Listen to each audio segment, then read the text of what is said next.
Welcome back to Ramirez Unraveled. This is episode 7. I have a very special guest, Miss Yvonne Jenkins, who recently ran for mayor. Yvonne, would you like to say a few words before I do our literary dedication? I would. First of all, Please. just thank you for inviting me. You're doing great stuff. It just, I love when I see people get involved.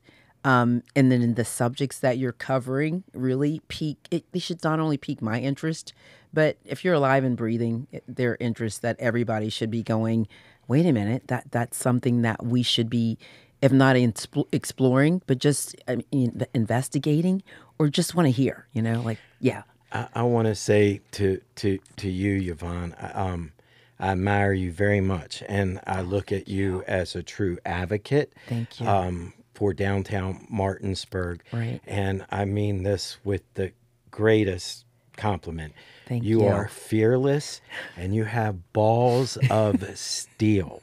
So I want to make a couple of quick program notes. Okay. I have a literary dedication, Right. and then I think you and I are going to really get into a fun conversation. Oh, yeah. So I wanted to make one small correction, a couple of small things. We were hoping to do a podcast on American Conspiracy, the Octopus Murders, which is on Netflix. Unfortunately, that episode is currently on hold. We're still trying to develop that. That's what we were hoping to record today, but unfortunately that had fallen apart. And I also wanted to make a small correction. In episode 6, I had credited the Bad Habits graphics for their Halloween show, which was incredible. I had a great fucking time. It was great to see a bunch of old friends that I've known for decades. I love to see the music and art scene going on in Berkeley County. That's unique. It's not always been here. So, it's growing. It is. And I'm happy about that. Yes. Me too. Yeah. So that being said, let's go ahead and do our literary dedication. I read this book in 1995, shortly after the film Panther by Mario Van Peebles had come out. The book was written by Hugh Pearson, who at the time was just a recent college graduate out of Brown University. An incredibly intense book. And as I prepared for this episode, finding out, hell, 95 was a long time ago. He now works, Hugh Pearson, the writer of the book, The Shadow of the Panther by Hugh Pearson. It was published in 1995, and he currently works for the Wall Street Journal. He's published many books throughout his life and career, and I was real happy to see that he was prolific, and I thought he was a great writer, a great journalist, and the book itself is relentless. And tragic in many ways. Right. I loved the Panther film. Did you see the Panther film? Yeah, I did. And, you mentioned, it's so crazy. I don't read many books, I'm going to be honest with you, because people always go, I want to watch the TV show or the movie, and then the book. This book, I don't think anybody should not read. It was an era where Blacks we still weren't, I'm going to try to use the politically correct word, we still weren't equal. You know what I mean? Yeah. We weren't equal. Right. I always believe that drugs and crime and everything affects every race across the world, not even just the United States. But I think that African Americans are, quote unquote, targeted more. Mm-hmm. I just think that this is a movie that kind of brings to light what goes on in America. And people, if you don't look outside your yard now and see addiction is everywhere, and that's a whole nother side of it, but it's not black and it's not white and it's not rich or poor. But in this time, in this book, I think we can certainly see some inequities. Were you familiar with Mario Van Peebles? He's the director. I think he has a part in the film. Yes. I knew him from Heartbreak Ridge with Clint Eastwood. Mm-hmm. But I didn't know until I saw Panther about his father, Melvin Van Peebles, right? And Melvin Van Peebles actually wrote the book that the film's based on. He published the book Panther.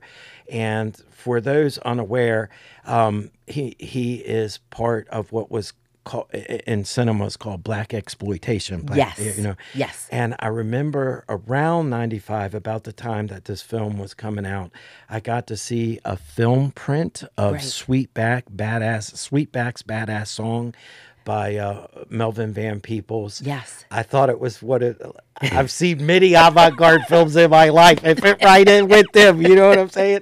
The Van Peebles are very, very eccentric and very good people. Like, I love their art. Yeah. So that brings us up to our first art plug. So let's go ahead and bring up the graphic that we have for this, Nick. Yeah, the next graphic. That's okay. Saturday, November 30th, right? I want to take a minute and give a shout out to our friend Brandon Wright of Wright Live. Both Nick and I think the world of Brandon Wright. He's been producing shows in this area for an incredibly long period of time. We've been fortunate enough to record and work with him. We did a couple of shows during COVID and shortly coming out of COVID.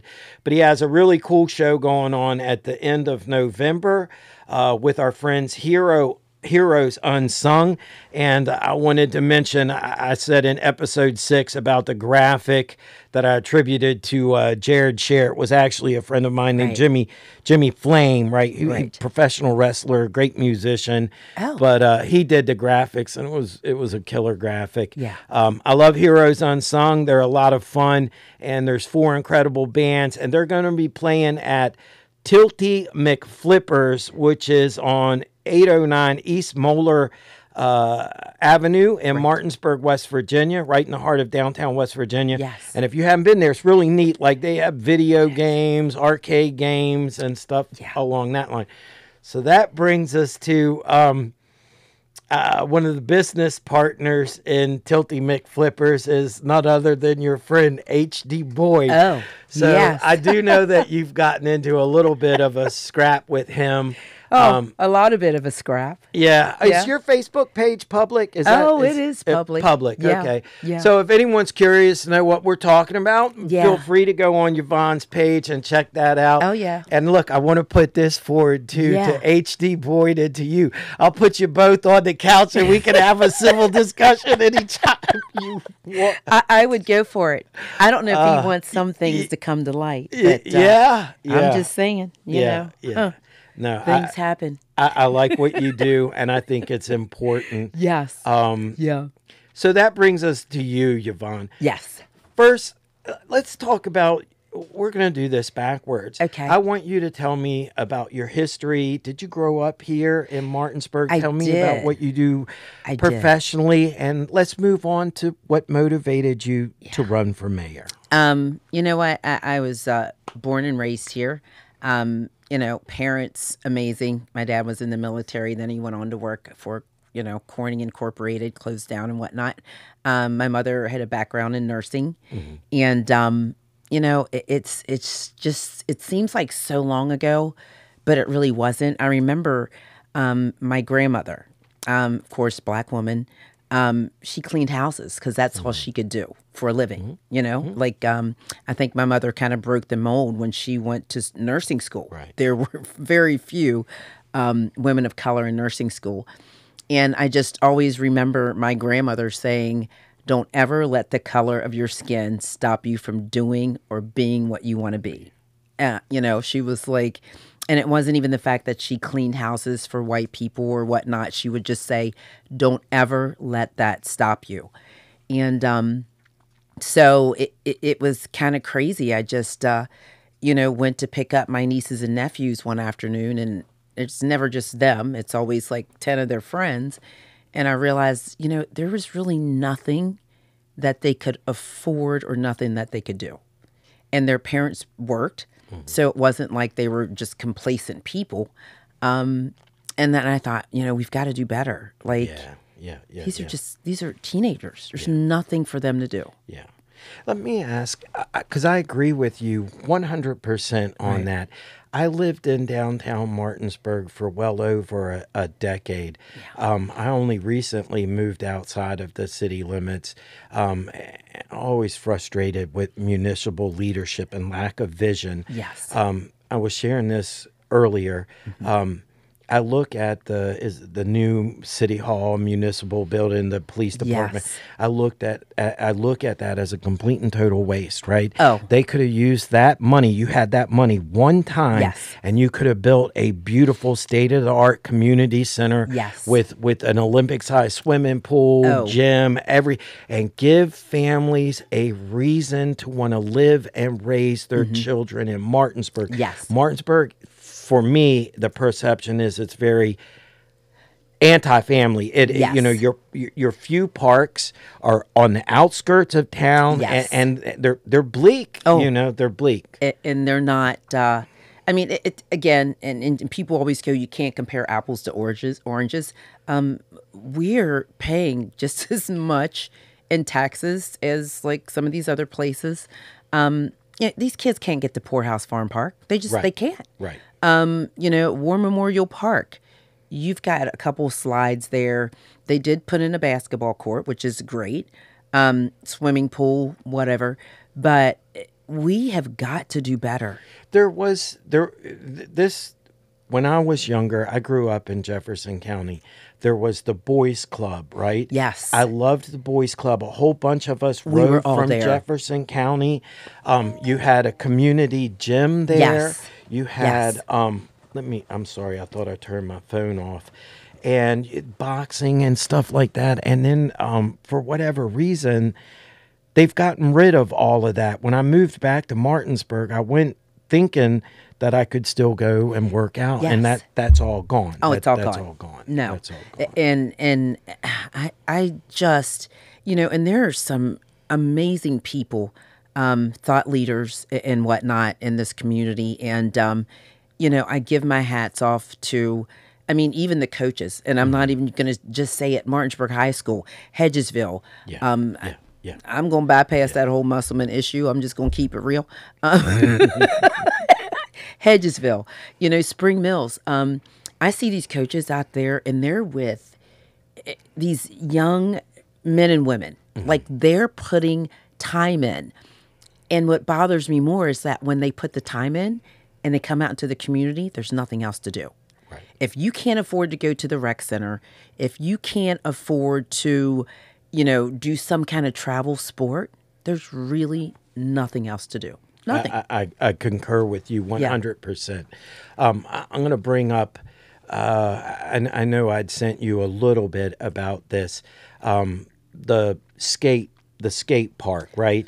This Tim Pool, this podcaster Tim Pool, wants to turn an abandoned park into it's not even a park. It's an abandoned industrial area on the outskirts. Well, not even on the outskirts. It's a good area off of the Raleigh Street bypass. He's purchased it for nearly $1 million, and he wants to put in a really nice skate park. Right. I think the thing is a wonderful idea. Right. And I know that he's met opposition, and it just made no sense to me. Like the people who opposed it, you don't live in Martinsburg. Right. You can't live in Martinsburg. No. You can't live in Martinsburg and oppose something for kids. Yeah, that's what kills me. And you get this rhetoric about why? Well, because actually skating is becoming more and more prominent. It's out there. And this guy just... And it's privately funded. Yeah. And he wants to do it himself. Your money. No. Right. We can pay $16,000 a month for a lobbyist. Yeah, but let's talk about that one. Please. I want this one, you know, I didn't want to walk into the HD Boyd because I know HD Boyd and I have some mutual friends. Right. So, you know, we'd have to spend some more time talking about that one. And again, the offer is there. HD and you on this couch, more than happy to facilitate it. I don't hate But HD. I dislike some of the things he's done and he's doing. Yeah. And he could probably say the same thing about me. Right. But some of the things that he's doing to other people or have done, I'm just going to leave it at that. Not acceptable. Right. You know, there are certain things, there are certain lines you don't cross with certain people. I want to say minors, but I think if anything, just get his ex-wife on and talk to her. Oh, I saw that comment too. All right. Give us a civics lesson, Civics 101, and use names, whatever you feel comfortable with what you're talking about, what you just addressed. Right. Take everyone through this from, you know. Yeah. You know what? We are still digging, and it's so, I would just like to say, people always think it's just me.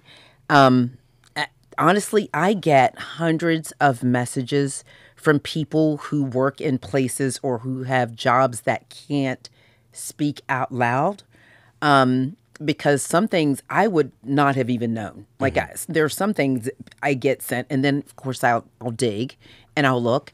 But somebody actually worked at City Hall and sent me a message one day and said, "I am sick and tired of our taxpayer dollars going toward lobbying."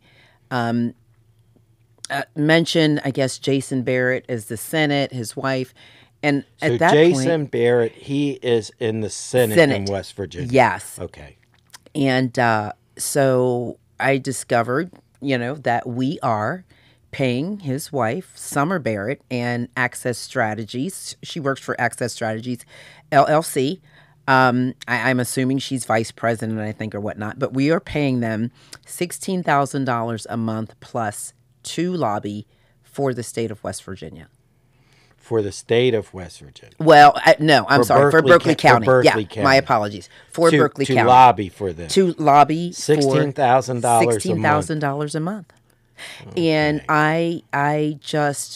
I'm sorry, I can't fathom, $16,000. While downtown could use new lighting, like state-of-the-art lighting. Yes. There's tons of infrastructure projects you could be. $16,000 a month. Put $16,000 in each of your little community parks, right? Yes. Yeah, wow. Or each one of those buildings downtown. Right. I thought, if you just gave somebody a hand up, a local person, and said, take Blue White, for instance.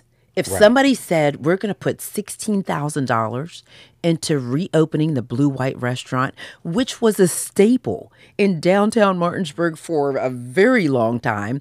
If somebody just said, let's put $16,000 into that, get these people up and running, boom, we've got another business open in downtown. And then it was, I listened to the presentation she did. And I'm not saying that she did or she didn't. When she said she's raised like $25 million for Berkeley County or whatnot, I'm not saying you did or didn't, but where is it? Right. That's what I want to know. Where is it? Yeah. Transparency. That's what you're advocating for. Yes. Yeah, if you could tell me exactly where it is, exactly who got it, exactly how it was spent, and then I would be like, okay, great. But you can't just say, I saved the county $25 million, or I, bought in however this $25 million came to pass. Can we get some transparency and see who, how, where, and what's being done with it? Mm-hmm. I mean, that's $16,000 a month. That's a lot of money. We're already paying the commissioners $50,000 a month. $50,000 a year, plus they either get $10,000 or they get full benefits. So that's 5 commissioners. It's $250,000 already. Right. And we're paying another $16,000 a month for lobbying. Mm-hmm. And you all can't go to Charleston and lobby for the very people who voted you in office. Mm-hmm. And I think somebody said at one point, we don't have time to go. You don't have a full-time job. We're paying you $16,000 a month. You can't go, right? It's like $60,000. Oh, somebody needs to get on in their car and drive to Charleston. Right. It just drives me nuts. And you know what? It's not even a personal vendetta. I don't really know these people. Right. But just like everybody else. You're advocating for fiscal responsibility. Yes. And transparency. Yes. And I wish they could put that out there, because the pages that I did see, all these fancy dinners, you've got local people coming to $1,500 dinners, And the average person is trying to make sure they can keep their lights on, pay their water bill, and that stormwater bill, whatever in the hell that is. Or the insane rent that they're getting in downtown now. Yes. Yeah. And so I'm like, you know, and then they sent me a paper, said there, I think there were 2 other people that applied, Orion and Bowles Rice. And I'm like, you know what? I don't understand what their processes are. And I feel like they're not giving everybody a chance. And maybe they are. But how did Access Strategies get picked out of these 2 other people that applied? Right. You know, they said they needed this RFQ. Okay, well, what exactly were you looking for? I'm not saying these other people had what they were looking for and Access did not. I'm just saying it seems like there's just so much behind the door. Right. That we don't know about. Let me ask you a little bit too, if you don't mind. It's my understanding that with the garage, right, the renovation of the garage, taxpayers' money was used in that, correct? Oh, it was. A lot of it. Oh, right? yes. Yeah. Yeah. And I think that they're more than likely going to close, right? I saw a post from OG Kitchen. Shout out to OG Kitchen. Yes. I love her food. Yes. I ran into her at Family Dollar parking lot. She had her food truck in there. And anytime I saw her, I'd stop and I mean, incredible food. So I saw a post from her that they were leaving. Yes. I believe they're down to very few vendors. Yes. And I look at that as just wasted taxpayer money. Ma'am. Yes, ma'am. Wasted taxpayer money. Yes, ma'am. And you know, I don't. And it makes you how did this happen? Like, you know, who gets and that's what bothers me. I'm like, do they put? And again, I'm not saying they're unintelligent people, but what kind of thought do you put into doing this? Were these just people you knew and assumed that they could make it work?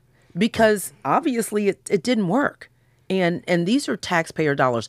That place, again, could have been used for something for our youth. You could have put something in that building. Community center, right? Community The gym. Yeah. Put something in there. Right. I see kids now. They're doing these free weights and they're doing all these things.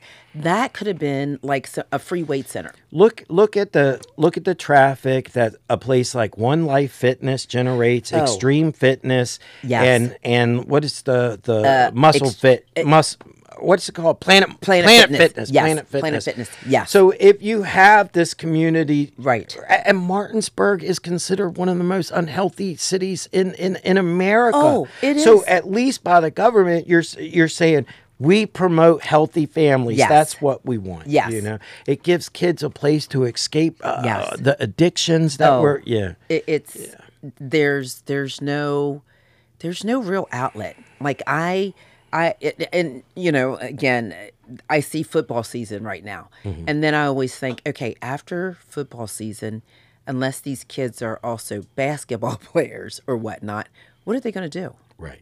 I mean, what outlet are they going to have? Jared Scher, the graphic designer, our friend that did our new poster. I love this. I was having a conversation with him and a friend of ours named Sarah Jones. We were talking about addiction in the area.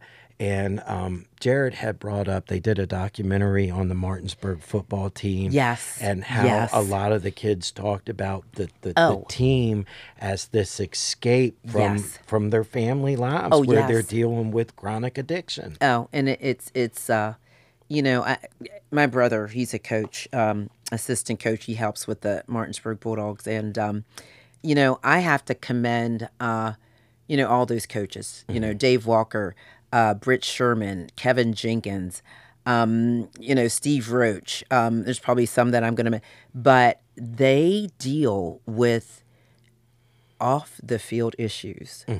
Like they have kids that will literally go home and can't get in their house, and because their parents are right.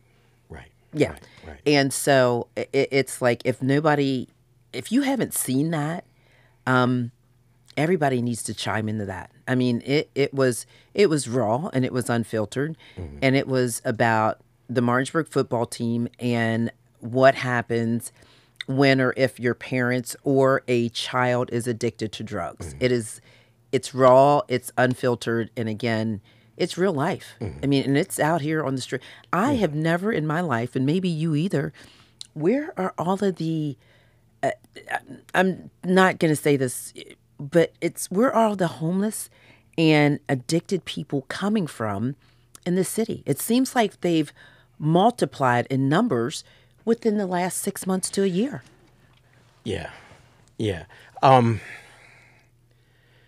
Again, going back to municipal leadership, right? For me, I moved over after Shepherd. I moved to Frederick, Maryland. I come of age as an artist in Frederick, Maryland. But I was born and raised in West Virginia.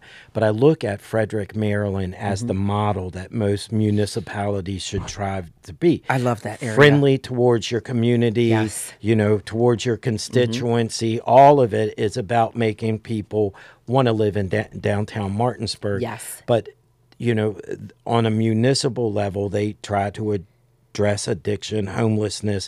They do they have excellent programs.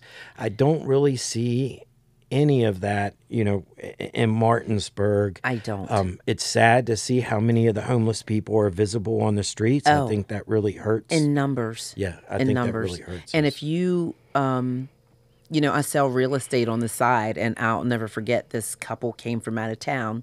And I was kind of driving them through town to to see a house. And they didn't say it in words, but they said it so that I understood it. Basically, they wanted to know if homelessness and an addiction was an issue in this community. And, you know, how do you lie to somebody when they've seen it? Can't. You know, you saw the people standing on the corner at the Blue White. I mean, you know, whether addicted or homeless or not, that's the perception that you get. You see it, you know, riding up King Street, you know, so you see tent cities. There, you know, oh yeah. There's a large homeless population outside of Martinsburg living in our woods. Yes. If you don't know that, there's probably at least 200 people that live in the woods around Martinsburg, West Virginia. Most of them are drug addicts. Yes. And I'm sure that population grows. Also, I see a concerted effort to almost suppress the overdose deaths, right? Yes. Martinsburg has a lot of people overdose and die in the streets of Martinsburg. Yes. That's just factual and actual, you know. It happens. The fentanyl is in just dangerous, and I think the panhandle, if I'm not mistaken, Berkeley County leads the state in overdose death, or at least they did for a period of time. You know, it's sad. It is. You know, I mean, it really is sad. And then you know, I've got family members that work at the local hospital, and they're like, you get, basically, they don't count them. They count them, but they don't count them, because they say, you know, it's sad that this person came in here. They gave them Narcan several times. You know, what do you do? And I said, it's sad because they don't have any identification. Nobody knows who they are. Nobody knows where they came from. So, I mean, just like during COVID, they become a body that just gets put somewhere. And I don't see any outreach programs here. And the one they did have, they squashed it. You know, I think you were feeding people downtown, which was a good thing. Right. And then they were made to not feed people in the square. And I'm like, what? You know, we don't walk on water. Who are we to judge? So here's, I'll point this out. So they're saying we can't feed the homeless in the park. But And I'm a big critic, if you follow me on Facebook, especially when I lived in Martinsburg. Yes. I'm a critic of the Martinsburg Police Department, and I will continue to be a critic of the police department. Right. So they're saying you can't feed the homeless, but my favorite thing that MPD will do is these public drug stops right in the middle of the street, right? Yeah. Instead of pulling them aside or something like that.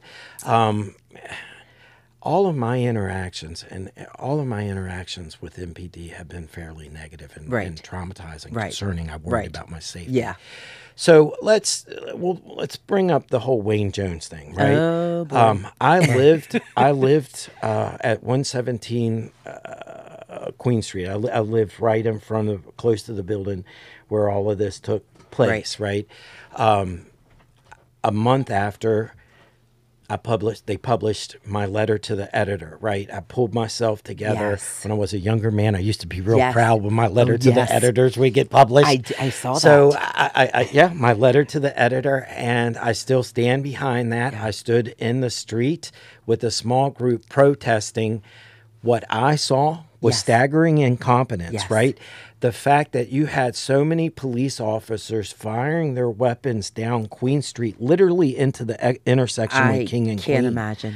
I mean, and when I came out the next day, there were these big pot plants, right? Potter plants. What do they call it? The big pots, right? Yeah, like where you put your plant. yeah. Huge one.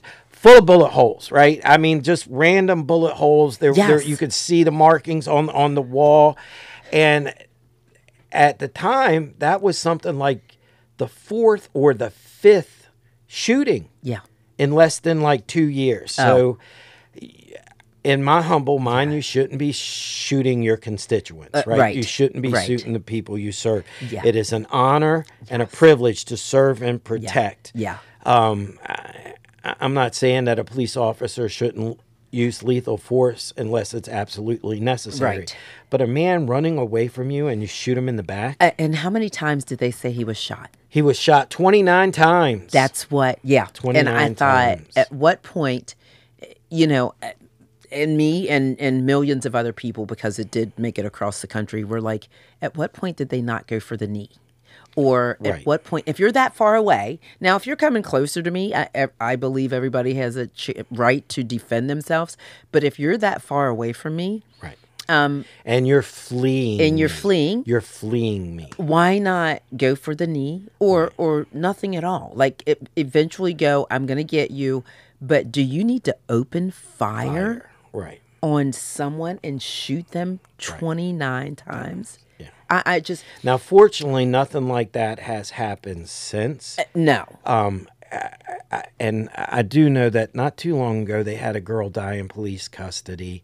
I don't know the details of that, but the one thing I do know is Right. you should not die in state custody, period. Right. That's the one thing that's not supposed to happen. Yes. So no mental gymnastics to No. justify this. No. Let's investigate Yes. it. If something inappropriate happened, if there's bad apples Right. that don't belong out there, Let's you need to remove get them them. out of there. Yes. You need to get them Oh yeah. out of there. And I wonder too, what is that process?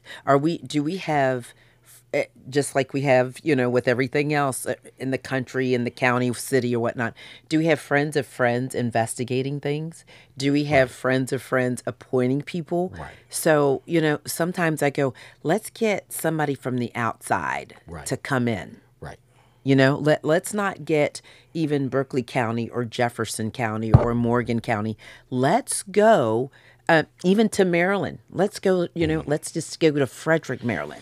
If I'm correct, I believe they hired a new, when all of that happened, I don't think he's still with the city. Right. But they hired a new police chief from Chicago to help kind of straighten things out in the department. Okay, And okay. I knew since then Yes. there had been no further incidents. Right, But right. I look at the MPD and,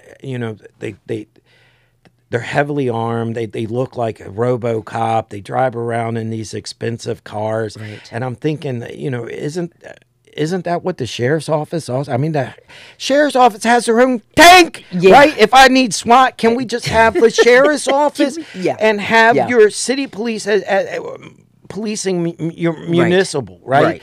Right. Anyway. And it's what's crazy is I've talked to Chief Gibbons a couple of times. So far he seems to be a great guy. Like, I want to make changes. I know things were done wrong. I'm not going to be able to fix it overnight. But when I talk to him, he's like, you know what? Let's start slow and see if we can't fix things, And he was plagued with, I think 17 officers or something at one point because people just bailed. So I'm kind of like, let's see what happens.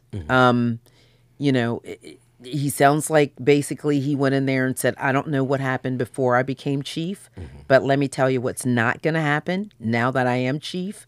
And I think he did scare some people off, and they were like, oh boy, he means business. So I'm hoping that we can see things better, get things better, because Martinsburg is, honestly, every time I turn around, I hear about, and no, you can't fix everything and you can't know where everybody is, but drugs are a problem here. Yeah. I don't know how you fix it. Yeah. Yeah. Nationwide. Yes. Nationwide. So I'm like, how do you fix it? Right. You can't follow every addict around and go, where are you getting it? Right. Because it seems to just keep coming. Keep coming. So, it's sad, and everybody in this community, rich, poor, black, white, alternatives. You have to offer alternatives, yes. and you have to offer alternatives young. Yes. That's why I speak about the community centers, the parks. Yes. And going back to the boys club, right? You were talking about the coaches. I was young back then, and this is in the 80s, and I remember me and a guy named Art Dokes, right? His mom was, Mary Dokes. Yes. Oh, yeah. Art was my best friend, and Art died. He was murdered for over crack. Yes. It was a crack deal. Yes, it was. But Art was one of my best friends growing up from elementary school on. And, I loved going over to the boys club with him. We would work out together, and we were working out with this guy that, we didn't know who he was. I just thought he was like either a bum or he worked an evening shift, right? And we worked out with this one guy for like 6 or 7 months. We trained hard with him. He was a lot of fun. His name was Father Dean Brogmeyer, right? I had no clue that. So we see this article in the Martinsburg Journal, like Lifting for God or something, this priest. And I remember we went to him and we said, Dean, why didn't you tell us like you were a Catholic priest? And he goes, because you would have treated me different. Yes. So, I mean, we had this mentorship from a Catholic priest and didn't even know it. Didn't even know it. Didn't even know it. I was probably a junior in high school. Art was probably a senior. This area is screaming for a YMCA. Yes. It is screaming for a YMCA. Yes. And of course, we had one. Oh. It was a city hall. Yeah. Then it was Geo Stellar. I was actually the maintenance man for Geo Stellar. I used to like there's like a jail in the YMCA. So, But we're screaming for a YMCA in this area. I'm like, if we could get like an alternative house. Yeah. Because I honestly stop sometimes and I'll see people who I know are addicted by the way they look. And I'll say, if you could get free treatment, would you do it? Do it, right. And I'm going to be honest, 20% say no, but that 80% that says yes, I feel bad because there is nothing, but I'm just asking because I'm like, what do you do? Mm-hmm. We should have something somewhere that says we are going to treat these people before we put them behind bars, and then they get smarter, and then they come out smarter than they were going in and know how to do drugs better. I mean, a lot of them, that's what they say. Oh, they just taught me how to hide it better when I went to prison. Okay, well, that's not the solution. So I work right now. I work in construction and remodeling, so I deal with addiction a lot. I got a couple more questions, but I do hope that you're the future mayor. Just so we're clear on that. Thank you. I supported you in your last run. I'll support you and whatever. Yeah. But here, the Apollo Theater, right? I love the Apollo. Both Nick and I are big fans of the Apollo. We did the only show that went on during the pandemic. We did a live stream at the Apollo Theater. It involved the Let There Be Rock School. We did one with Brandon Wright. But we did an amazing live stream for the Apollo through COVID. I think we've done, was it two that we did? Two live streams at the Apollo. Right. I love the space. It's historic. It's beautiful. Yeah. There's this third floor that got burnt out. Like there was a fire, right? So Wow. I know there's a bunch of city people watching us because you're on the show. Turn that third floor into a state-of-the-art art center based on the Delaplane Visual Arts Center, the Blue Elephant Arts Center, Allegheny Arts Council in Cumberland. Right. But make that a living, viable space for the arts, the seven arts, which theater is one of the seven arts. But it's a beautiful space, and I could really see it becoming one of those magnets, as well as helping to contribute to the life of the Apollo Theater. Oh, that place is just... I remember, like, years ago, they would do, like, a Christmas movie thing, and they would have Santa, and all the kids would, like, get a candy cane and something else on the way out, and I thought, community, like, just donated. And it was crazy because I don't know, it was like Frosty or whatever. Mm-hmm. But families went in there just because it was a movie. And to leave with a candy cane, it was like magical. It was magical. I've got to tell you my favorite Apollo Michael Knowles story. This was a few years ago. I worked really hard. I'm a filmmaker. I was a filmmaker. I made a film. I made a film. But from making that film, Trailer Trash Film Journal, I got the title filmmaker. Right. So I put on this avant-garde film. I showed this avant-garde film for a Halloween kind of thing. The film is called El Topo by this amazing filmmaker named Alejandro Jodorowsky, one of my all-time favorite filmmakers. I just love the name. I hadn't seen the piece in many years. He's a fascinating guy. But I forgot, like, the whole film has this 6-year-old naked boy through the whole thing. I was like, oh, I forgot about the naked kid. But, you know. How'd you pull that one off? Yeah. I had Sarah from the library. What's her last name? Sarah Shoebridge. Yeah, Mrs. Shoebridge. I once worked at the Charlestown Library, and I believe it was her grandmother was our librarian. Right. But Sarah was part of that, so I think that was the only thing that. But I was like, oh my God, I forgot about the naked kid who's actually his son in real life. Because I every time, you know what, and every time about this time of year, I think, what if they just did like got some churches, maybe a couple bands, and just did like a Christmas themed, 3 or 4 days with different people, so everybody in the community could come and see their daughter, their mother, their father, their whomever, and just ask people for donations on the way in the door. Right. You know, I mean, there's some churches here where I've heard some people sing "Blow Me Away," tears in the eyes. Even individuals, if you could just say, you know what, we're just going to do a Christmas themed week and get people. I mean, honestly, already on the radios, 95.1, they're playing Christmas music. I'm the listener. I have to admit, I'm the listener. And I'm thinking there's some people out here that are really good. Mm-hmm.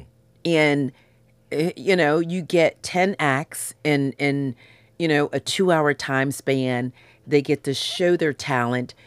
You just get a donation. People will, I think, heck, if I'm walking out, I'm throwing a 20 or whatever in the basket just to, to thank them for doing it for free and to help the Apollo with whatever they need to get done. So, that would be part of that $16,000 that they're spending. I love the Apollo, and I wish them well. Let me ask you a couple more questions before we get into our topics.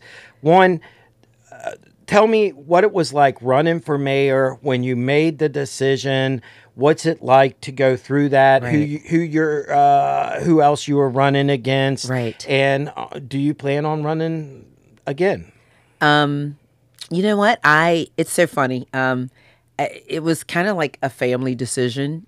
They made it for me. It has to be. They made it for me. We do dinners and we have text chains and whatnot. And finally, they were like, "Just do it. Like, you are passionate about this community and the people in it." And they're like, "Furthermore, you are your mother. Like, you don't care whose toes you step on, how mad they get. Like, you just keep throwing it out there, and they throw it back, and you throw it back again." And it was just a family decision. And then some of my friends, we've got text chains called the Sisters, and then I've got another one called We Are Just Together, and so they were like, just do it. We've got your back 110%. So it was interesting. Like we're coming up with, they were like, let's do these T-shirt things. So then my nephew's, now fiance, designed these shirts that were just amazing. And they gave those to me. And then like some magnets and some other stuff. But, we were just like behind the doors in my brother's house or, my sister's, and we're going, let's do this. And then let's do this. Yeah, right. And then they were like, let's do a thing at the park, give away free hot dogs, free chips. And, really for me, it really wasn't even about just out there having people wanting to vote for me. It was just good. The people from the community that just came up, and I didn't care who you were. Like me in sheets. Yeah. I was like, I don't care if you're going to vote for me or my competitor. Just come up, have a hot dog. Right. We sat there and we chatted with people. It was just good. Like consensus building. That's what you're doing. That's consensus. Consensus. Building. That's what we were doing. Consensus building. And so they were like, just do it, just run. And I mean, honestly, I'm thinking I didn't do too bad for what little I knew. Other than running my mouth and not caring what people think. Like 40-some% or 42%, whatever it was, and everybody's like, I've heard a lot of people going, that's because you're reaching too low. Like, you need to run for like governor. You've got a chain of nepotism in this county that runs so deep that you need to go higher. Like, so I don't know. We'll see. I hope you stay. I hope you stay with the mayor thing. Yeah. Even running for what's it called when you're on city council? Yes. City council. Yeah. And building your coalition. Yeah. So how can people who are watching the show, how can they follow you if they want to support you, if they want to know more about local politics? Yeah. Let's make some plugs. Let's get some good plugs in there. Most people know. I mean, honestly, and certainly it's so crazy. Just Yvonne Jenkins on Facebook. Like, honestly, I just, if I hear it and check it out. Like and me, you have a public profile. I know. Yeah, my friends go, you should make it private. Public. No, and I'm like, no, I want it to be public so everybody can see it. If I'm a fool, it's okay. Yeah, and that's what I tell people. I'm all right with it. And I've got some people going, oh, you've got 7 or 8 followers and blah, blah, blah. And it's like, actually I have more than that. But even if I didn't, it's my voice and it's my page. And if you don't like it, don't read it. Right. You can. And I loved it. This lady who, somebody commented on my page about, oh my gosh, she's a bully, blah, blah, blah. And the lady basically said, okay, then hop the hell off our page. She's not making you read this. Right. And I was like, I loved it. So now I use that. Hop the hell off my page. I'm not making you read this. Right. So, but yeah, everybody's like, do it again. Stay public, stay out there like you're doing, Yes. Continue to build your community, continue to build consensus, continue to advocate for what you believe is best for Martinsburg. Oh, yeah. Be sincere with your desire to do it. That's what I see is sincerity in you. That's why I like you. Yeah, thank you. And there's so much, I mean, Martinsburg has so much potential. It really is. I'm like, we are on the outskirts of Washington, D.C. and Baltimore, and people are funneling in here. But I'm sorry, along with this excessive building is going to come excessive crime in both youth and adults. And until we find outlets for people, it's just going to get better. You can't close down, the gym at 9 or 10, and you can't close the Boys and Girls Club at 6. And then you go in the summer when it's light out until 10 p.m. Well, what are the kids doing? Right. Good question. What are Playing they doing? in the streets. Yeah. Yeah. As long as I've been around, they play in the streets. Yes, and they it's do. Just like, oh, man. Yes. And then somebody calls the police, and I'm like, what else are they supposed to do? Have parks, well-lit parks. Yeah. And even, when I go to the Bulldog games or even Spring Mills last night, Hedgesville, whatnot, you see kids inside throwing the football around. And people are fussing and complaining. And I'm like, okay, maybe I'm just the only one, but I'd rather have them inside throwing a football around than being on the streets busting out windows and slashing tires. And finding drugs. Yes, and finding drugs. Finding drugs. Yes. That's, And that's what's out there. Occupy them, give them positive things, help them find a future so they don't find addiction. Yes, or give them a park where they can all meet and play. There's like really, War Memorial's great, but there's no flat land there. It's on a hill. And furthermore, I have no clue why somebody hasn't done something with the big space that's behind North Middle School. Turn that into a soccer field. Kids just can go there and throw the football around. That's a huge space with so many ideas right there. I stumbled on this YouTube channel, right, about the healthiest city or healthiest community in America or something. It was like Boulder or Denver or whatever. And they showed their municipal parks. And I was like, holy shit. Like they have all kinds of gym stuff. It was amazing. It was amazing. And I was thinking that should be every town USA. It should be. Yeah. And kids don't get cold. Remember us when we were kids? Yeah. They're out there all year round. I'm like, you give them the right. You give them a spot and they will find it. Like in soccer is becoming more prevalent. You don't even have to make the entire place a soccer field. Put a little bit in there. There used to be a wall there where if it was just one or two people, there was a wall where you could hit the tennis ball off of this wall, knock that down. For the life of me, I'm like, what are they waiting for? That space between the rec center and North Middle School just sits there. Nobody practices on it. Nobody does anything with it. Wow, what a great space to do something for the kids in this community. Huge. Agreed. Yeah. Agreed. Yeah. Are you ready to get into some of our pre-selected topics? Yes, I am. Let's do it. Nick, let's go ahead. And I wanted to share a couple of things with you and with the audience. Okay. So we're going to bring up the first graphic that we have queued up there. Oh, this is a portrait of my mother I did while I was an art student at Shepherd University. I think this photograph is probably from 1987, 88 kind of thing, right? And let's go to the second image if you don't mind. There we go. That's me with my mother. All right. My name is Don Diego Ramirez, right? My abuelo es mexicana. Yeah. I grew up in an incredibly racially mixed family for generations, right? My family has been race mixers, right? Yes. Race traders, if you will. We're race traders. We've got proud all. Race traders. We've got them all. But I wanted to say my mom had 5 children by 4 different men. My 3 sisters, their dads are all from South America, so they're dark-complected Latino. Right. My youngest brother is African-American. My stepfather was black. Right. At first, I had some anxiety because I know how divisive race has become in our national conversation. Oh, boy. Which breaks my heart, Yes.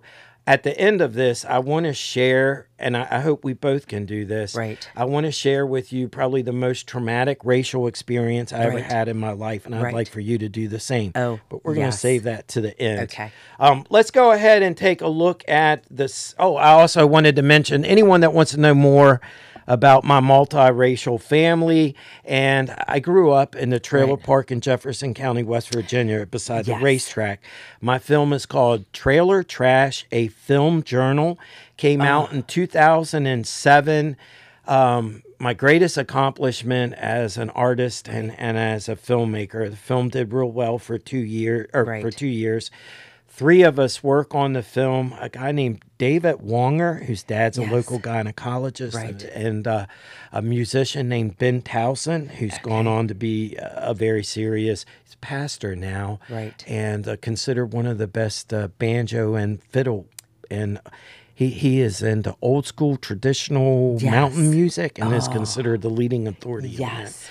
But Trailer Trash when I was a young artist, I believed if I could make something that would make it all the way to New York City on its own strength and be recognized in a prestigious art environment, that would be success. And I screened at Anthology Film Archives. Right. I got to stand on stage, and Anthology is a holy site. It's as close as going to a church as you can get. Right. It's founded by a guy named Jonas Mekas, an avant-garde filmmaker that actually survived the concentration camps of Nazi Germany. Right. So, I mean, I'm proud of my film. Oh, absolutely. All right. Yes. And my background. So let's go ahead and take a look at our first clip. This is from Operation Chaos. It is from a YouTube channel called Proven Conspiracies, and I get the feeling we're going to go back to proven conspiracies in the future. But this is a great little clip. Oh. The majesty of this moment. The primary goal of Operation Chaos was simple: uncover and neutralize any foreign influence on U.S. soil. The CIA was tasked with investigating whether the Soviet Union or other hostile nations were secretly supporting or manipulating domestic protest movements. Anti-war protests, civil rights leaders, and other social movements were seen as potential threats that needed to be monitored and, if necessary, discredited. I don't in any way encourage black people to go out and initiate acts of aggression indiscriminately against whites. But I do believe that the black man in the United States and any human being, anywhere, is well within his right to do whatever is necessary, by any means necessary, to protect his life and property, especially in a country where the federal government itself has proven that it is either unable or unwilling to protect the lives and property of those human beings. This mission led to a vast array of surveillance activities. The CIA infiltrated protest groups, placing undercover agents within organizations like the Students for a Democratic Society, SDS. They monitored the communications of activists, tapping phones and intercepting mail, all in a bid to gather as much intelligence as possible. The data collection was extensive, with agents amassing files on thousands of American citizens, many of whom were simply exercising their constitutional rights to free speech and assembly. Among the most prominent targets of Operation Chaos were the leaders of the anti-war movement and the civil rights movement. Figures like Dr. Martin Luther King Jr., who was already under intense scrutiny by the FBI through its COINTELPRO program, were also watched closely by the CIA. And I can't see for the world of me why our nation is involved 8,000 miles away from home in what is basically a civil war. The agency sought to find any evidence that these leaders were being influenced by foreign entities, a task that proved just as difficult as it was unjustified. Beyond these movements, Operation Chaos cast its net even wider, surveilling participants in the women's liberation movement and environmental activism. No movement was too small or too innocuous. If it posed a potential challenge to the government's authority, it became a target. Mr. Nixon? There you go. That's the end of that clip. And I encourage everyone to take a look at the full piece. It's called Operation Chaos, again, on the YouTube channel, Proven Conspiracies. Yvonne, had you ever heard of Operation Chaos before we started getting talking? It's one of those things where, like, you hear of it. And honestly, I believe anymore with AI that it's been going on for years. We're just now hearing about it. Mm-hmm. So when I hear things, it's like sometimes it just doesn't surprise me. It's like you say something now and it shows up on your phone in 2 seconds. Right. Can we pull up the we have a still image. Okay. Because I want to talk a little bit about Operation Chaos. Right. And I also want to stress I believe that this kind of stuff is still going on. Oh, absolutely. Operation Chaos was first made public by none other than legendary American journalist Seymour Hirsch in 1974. Since then, a lot of declassified information have begun to trickle out. Some of the video clips that we're going to follow up with have more on the damage that was really done under the name or under Operation Chaos. In this, they briefly mentioned COINTEL Pro, which stood for Counterintelligence Program, which was a CIA-backed but FBI-ran program that started following in the early days of the civil rights movement. Let's go ahead, and I want to bring up our next clip. This one we're going to watch. And it's about a 5-minute clip, and then you and I are going to have a nice conversation. Okay. I got to figure out which one this is, Don, because I just closed a window, but give me a second here. Yep. Clip number 2. Yeah. Why people think the FBI killed MLK. Okay. All right, cool. I got it. From 1046. 1 second. Just keep talking. Yeah, artificial intelligence is good, but it's also so very scary. Yeah. Is technology clearly technology is a big part of my friend Nick's life. Right. Technology much less so in my life. Yes. I make this joke, but if I had my way, I would live like the Unabomber. Yeah. Right. I would just live in a cabin in the woods. Right. I wouldn't have technology in my house. All right, we're gonna take this guy. Look, and I want to stress, please. Johnny Harris. This is the channel. I just discovered the channel getting ready for this. I thought everything that he has on there is fantastic. I can definitely see myself going back. This guy put meticulous research into this, has high production value, and in the whole piece, I absolutely love the use of the archival footage. Okay. So we're going to watch all of chapter 2. The title of the full piece is Why People Think the FBI Killed MLK. So remember, it's the 1960s. It's the Cold War. There's an obsession with finding communist sympathizers, anyone who is sympathetic to our big enemy, the Soviet Union. And the director of the FBI at the time was named J. Edgar Hoover. He would be the director of the FBI for like decades. So as King's movement grew, Hoover became suspicious that the movement wasn't a grassroots rising up for equality and racial justice, but rather a communist plot to sow division in American society. So it's 1963, Martin Luther King and his followers are planning this massive march in Washington, D.C., and Hoover tasks his head of domestic intelligence, William Sullivan, to go out and investigate how much influence the Communist Party has over this movement. And 5 days before the March on Washington, Sullivan delivers this report.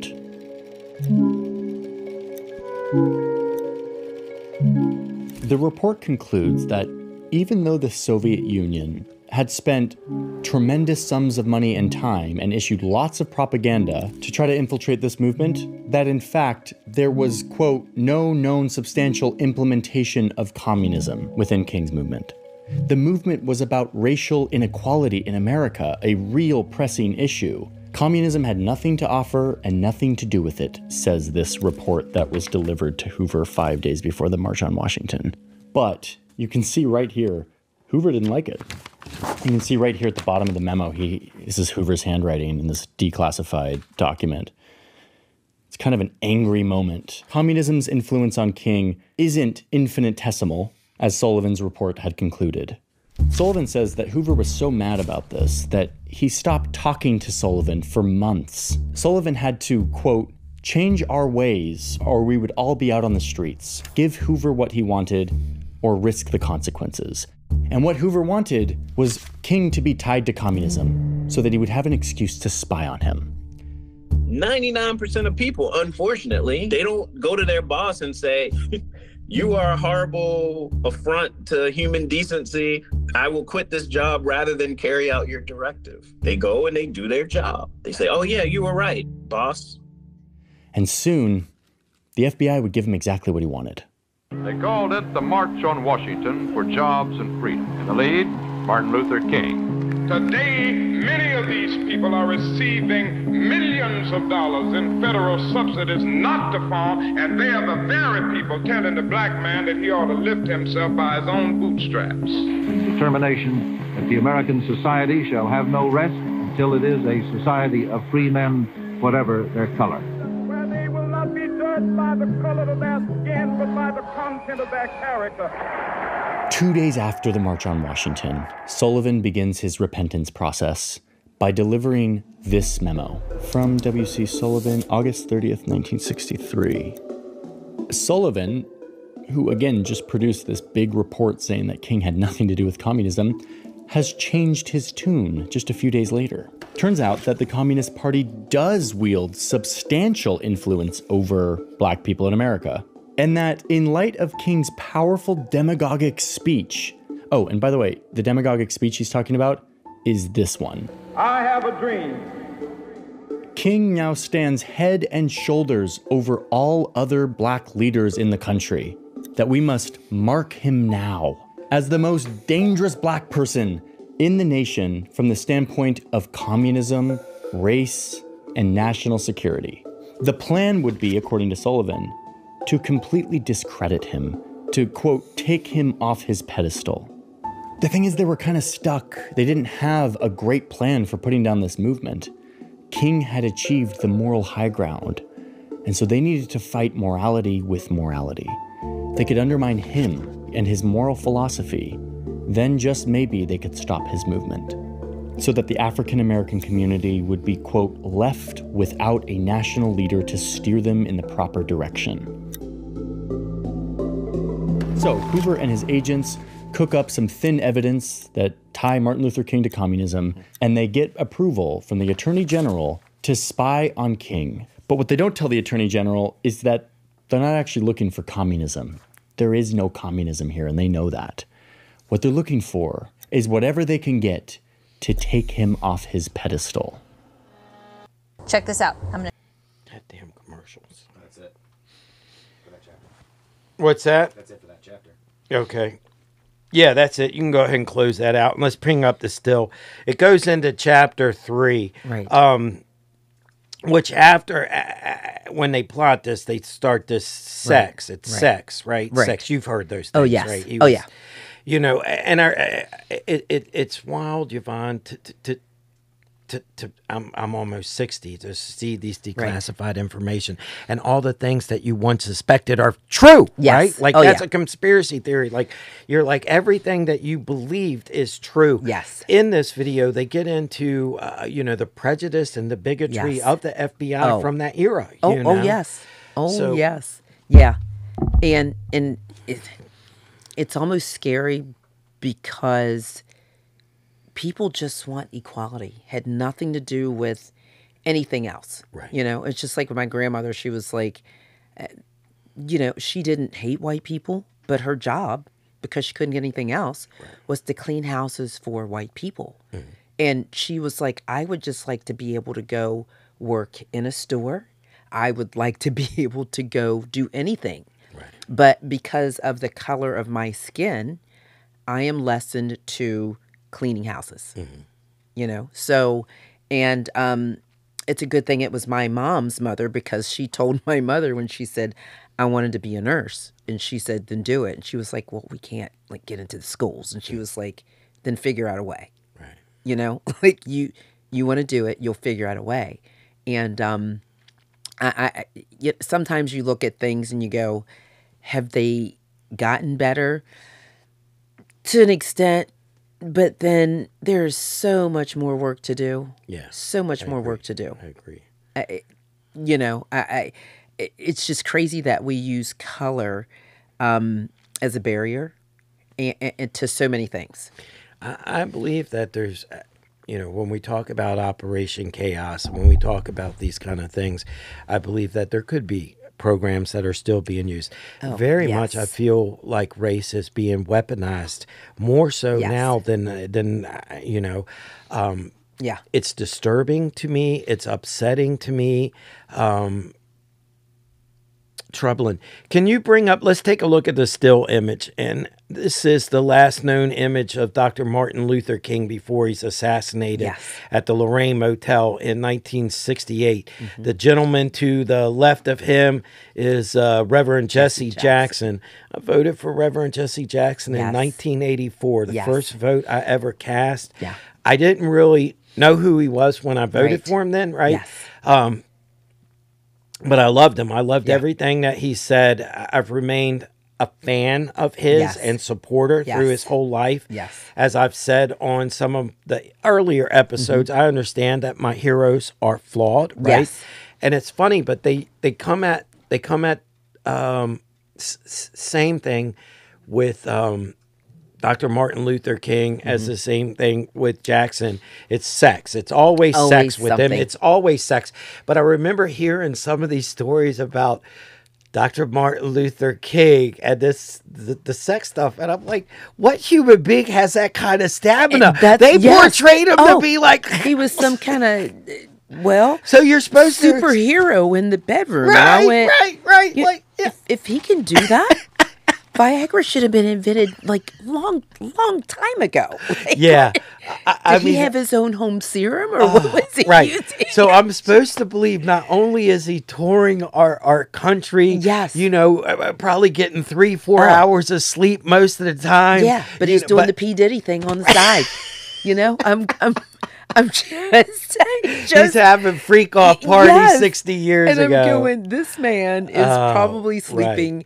Honestly, because of who he was and the message he was trying to deliver, I'm thinking he was already sleeping with one eye open and one eye closed. Right. So if you have time to do a freak party with 15 people every night for 7 days of the week and whatever, my hat's off to you, because let me tell you. And when you hear these things, I remember hearing them way back, and same reaction that you had, like, this is just insane. It sounds so beyond being human. That's the first thing. So it has no credibility. None. So in this, they put forth this tape, and they basically thought they could convince him to commit suicide. And when that didn't go so well, they shot him. They shot him. They shot him. Yes, they did. And even when I see things like that, it was a mix of blacks and whites in every one of his speeches or presentations. And, it was like, and I was like, there were racists, and there still are racists. But I was like, look at the number of blacks and whites together saying, we've had enough. Right. Yeah. Like, and I'm sure... some of the white people had to be scared, thinking, I'm going out here to stand up for black people and equal rights. Right. When I get home, is my house going to be burned down? Is it, I think the film is Mississippi Burning. Yes. And they're the white guys that are involved in the bus route, and they're murdered, know? Yeah. So that had to be scary as a white person going, I'm sorry, but what I believe in what he's saying.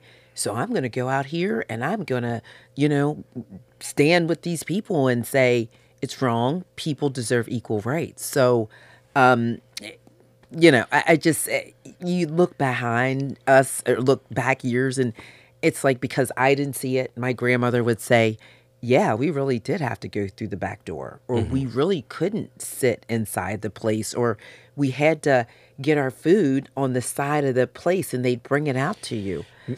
I mentioned Mary Dokes earlier in this episode, and for people who don't know who she was, she was an amazing woman. She was a pioneer. Really. One of the first African-American principals in West Virginia. She was principal at Charlestown Junior High.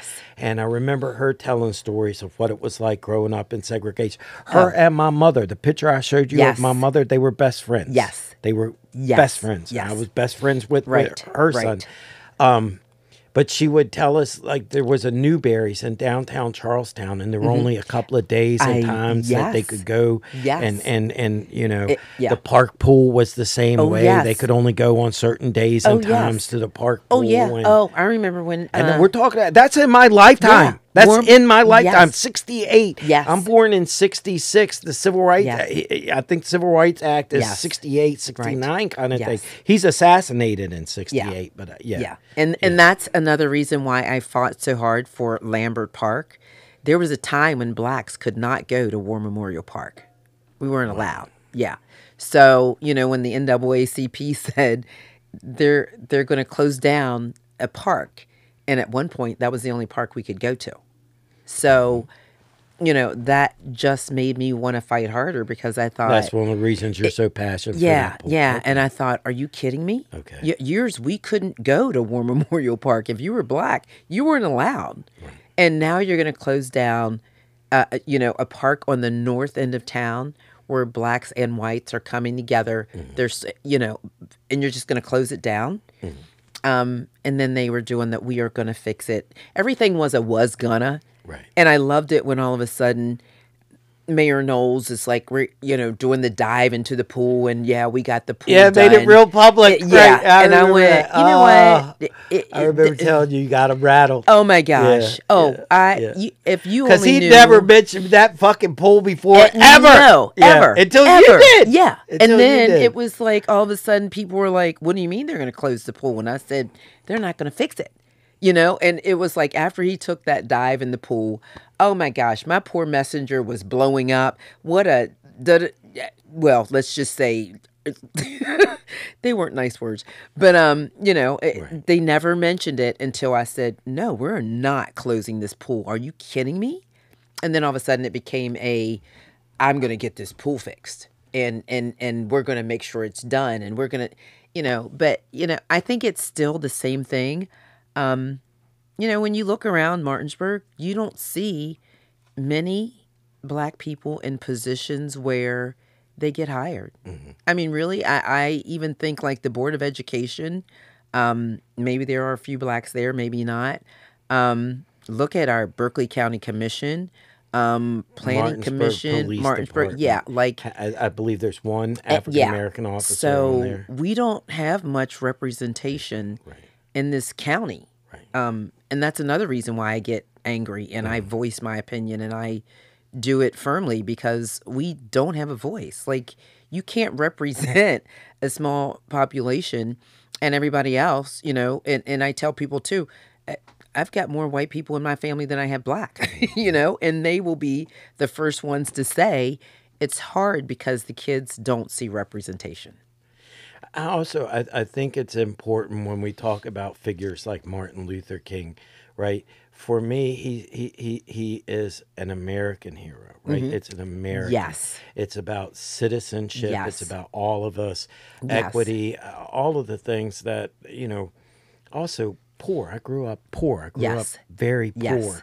So anyone that advocated that would benefit and help the poor to raise people out of poverty. That's always been very important to me. Let's go ahead and move on to our next clip, which is clip number 2. This is important too before we play this.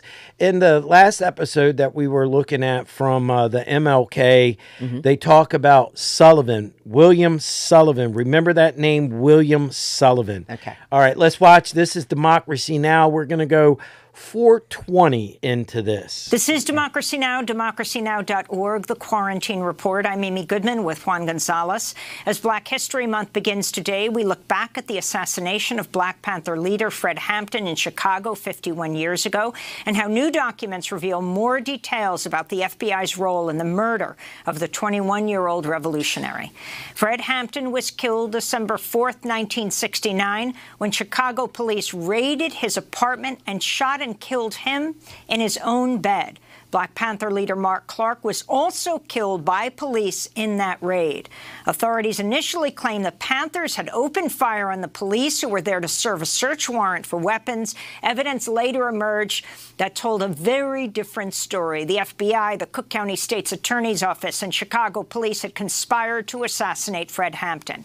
Now, several hundred pages of FBI memos and reports obtained by historian and writer Aaron Leonard through a Freedom of Information Act request document that the director of the FBI's Domestic Intelligence Division, William Sullivan, and the head of the extremist section of the Domestic Intelligence Division, George Moore. Both played key roles in planning the raid and the cover-up that followed. For more on what these documents say, we're joined by Flint Taylor and Jeff Haas, founding members of the People's Law Office in Chicago, who are the lead lawyers in the landmark Fred Hampton and Mark Clark civil rights case. Their new piece for Truth Out is headlined, "New Documents Suggest J. Edgar Hoover Was Involved in Fred Hampton's Murder." Jeff Haas, let's begin with you. You wrote a book about Fred Hampton. Talk about what these new documents show and what you see as the smoking gun of J. Edgar Hoover's direct involvement. Thank you, Amy. Well, first of all, it's 51 years after the incident and 40-some years after the trial. We had never gotten these documents before. But what they showed was that Hoover and Sullivan and Moore were following Roy Mitchell, a special agent in charge, very closely with regard to O'Neill. And they were complimenting him and rewarding him from the moment he gave the information and the floor plan to Special Agent Mitchell. They were congratulating Mitchell on what a wonderful job he did with this informant. Of course, Mitchell got the floor plan, gave it to Hanrahan's police, and that's what led to the raid. The floor plan even showed the bed where Hampton and Johnson would be sleeping. So we knew much of this. We knew O'Neill had gotten a bonus. We never knew Mitchell got a bonus. And we never knew that Hoover and Sullivan and Moore were starting to watch this in November, 10 days before it happened. They were monitoring exactly what went on. And so it was approved at the highest level. And during the trial, we had sought to go up to Sullivan and Moore and Hoover, but the judge wouldn't allow us, and we thought perhaps even John Mitchell and Richard Nixon were involved. We didn't have these documents, so we couldn't uncover that. This also shows that after the raid, the head of the FBI in Chicago met with and congratulated the informant O'Neill, thanked him for his information, which led to the success of the raid. What's also interesting is 51 years later, these documents still have redactions. There's a specific redaction because an FBI agent had been called in front of a grand jury, and he was told, if you get asked any questions about blank, which is the FBI, leave the grand jury and report to your higher-ups.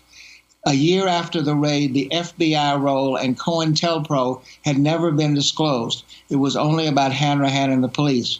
So it took us 13 years to uncover that it was COINTELPRO, a program whose objective was disrupt, destroy, and neutralize the Panthers, and specifically prevent the rise of a black messiah like Fred Hampton, who could unify and electrify the masses. It was this FBI program that led to the passing of the floor plan and the 90 shots, and Fred Hampton executed in his bed at 2:30 in the morning on December 4th. Now, Jeff. That's it. Yeah.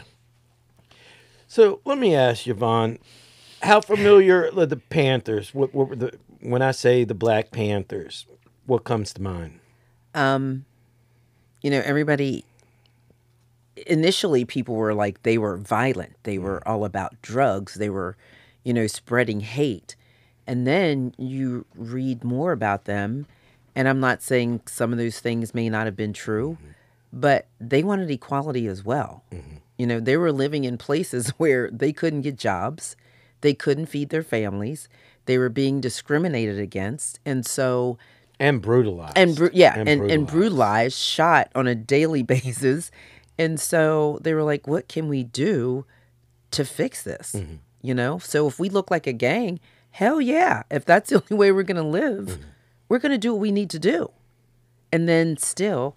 the FBI gets to him and he kills him. I grew up with the Panthers as folk heroes, right? When I say my mom was part of the counterculture, I mean that in every conceivable way. Even though we were here in West Virginia, you still have the Vietnam War coming. Yes. And you had all of these vets coming back, right? Yes. My mom was involved with these vets. I have vivid imagery of African-American vets who were fucked up when they came back. Yes. But through them, through my mother, you know, I was aware of the radical groups like Black Panthers, Students for Democratic Society, and the Sudanese Liberation Army, which is the whole Patty Hearst story, right? Oh, yes. I'll share this, right? Patty Hearst, they were on the run, and they stayed, Patty Hearst and 2 SLA members, 2 African-American, big afros. That was the thing. Oh, it was. Oh, they were beautiful. They stayed in the motel that my grandmother ran. She knew who they were, right? And she didn't call. No. She didn't. Oh, no. She didn't call. And she said it's only a few days later that there's this big shootout in Pennsylvania and a couple of them are killed.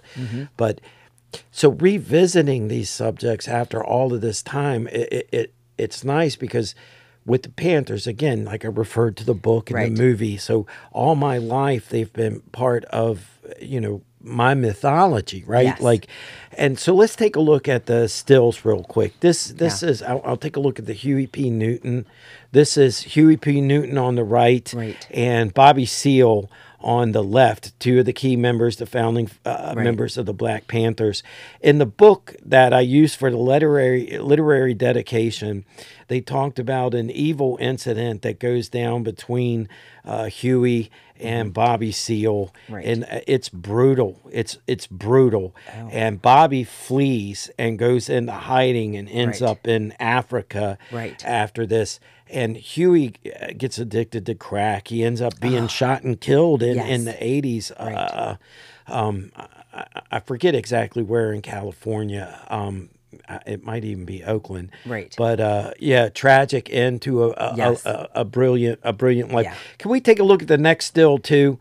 Because ever since I was a child, this fascinated me about the Panthers. The second image. I learned about this when I was a kid. When I found out that the Black Panthers fed their community, their children. You know, I mean, my mom loved that. So that to me was the folk hero, right? I didn't realize they donated a lot of money to the Black churches to keep them up and running. And I thought, because a lot of them couldn't find jobs, didn't have jobs, and so they would give the churches money to keep them operable. So that was, you know, that speaks volume. All right. We got several more clips too. Let's go ahead and take a look at our next clip. This is clip 4. And I changed the order. I was originally going to do this. This one's on Malcolm X, who was assassinated in 1965, actually before Martin Luther King and before the Fred Hampton. Let's go ahead and play this clip. This is from CBS News, and we're going to watch about 2 minutes and 10 seconds of this clip. We are peaceful people. We are loving people. We love everybody who loves us. But we don't love anybody who doesn't love us. This week marks 56 years since civil rights activist Malcolm X was assassinated right here in New York City. For decades, there have been many questions around the circumstances of his death and whether the 3 men convicted of his murder were actually the people responsible. Well, at a news conference last Saturday, Malcolm X's daughter heard a letter for the very first time that they say is evidence that the NYPD and the FBI conspired to have their father assassinated. CBS This Morning Saturday co-host Michelle Miller explains what this could mean for Malcolm X's legacy. White people don't realize how frustrated Negroes have become. Malcolm X was a legendary orator, charismatic, controversial, revolutionary. To lift the struggle for freedom of the Negro in this country from the level of civil rights to the level of human rights. On February 21st, 1965, he was assassinated while giving a speech at the Audubon Ballroom in Harlem. Now, 56 years later, a letter given to Malcolm X's daughters could hold proof the NYPD and the FBI conspired to have him killed. I am relieved that I am able to share this truth with the world today. Reginald Wood reads the words of his cousin, former undercover cop Raymond Wood, who died in November. He wrote that letter in 2011 to be released upon his death. It was my assignment to draw the 2 men into a felonious federal crime. so that they could be arrested by the FBI. Those men were members of Malcolm X's security detail and were arrested days before his assassination. There was no security to prevent the gunman from coming into the building. 3 members of the Nation of Islam were convicted of the murder. Malcolm's death never sat right with me. On the heels of the 2020 Netflix documentary, Who Killed Malcolm X?, the Manhattan District Attorney's Office began a preliminary review last February. After the letter's release, it says their review remains active and ongoing. As for the NYPD and the FBI, they say they have turned over all their relevant records to the DA and will cooperate. For CBS This Morning, Michelle Miller, New York. That's good. So let's talk about Malcolm X. Wow. It's actually sad. Yes, I felt exactly the same way. As I dug into this, it troubled me. It broke my heart, Yes. To just see so overt, clear, racism, racial suppression. Right. And again, it leads me to, are there hidden hands still manipulating us against one another? When you, if it is 100% true, or even if it's, 50% true that police and federal agents are involved in the death of another human being because of what they believe in and freedom of speech and what they are trying to do peacefully, it's very sad. Yeah. I have been deeply troubled in this election cycle about the talk of violence, right? We've seen multiple assassinations on Trump. Yes. The whole Tenacious D and the Jack Black thing. I don't care what someone's political ideology is, but you cannot advocate killing, shooting, harming your political opposition. I just don't understand it. Me neither. I don't, it's like, why kill It's Trump? Un-American. Why kill, Kamala? What Defeat point them is in that debates. good? Yes. Defeat them in the arena of ideas. Yes. That's what this is all and about. And it's so crazy because what point are you going to prove? Like, the one kid was killed. Okay, your life is over. The other gentleman was apparently caught. Basically your life is over. Kill each other with words. You know what I'm saying? Let my intelligence speak for me. Let the American people speak. Let practicality be our guide, right? Yeah. Because we're talking about, when you talk about politics, you're talking about civil infrastructure, right?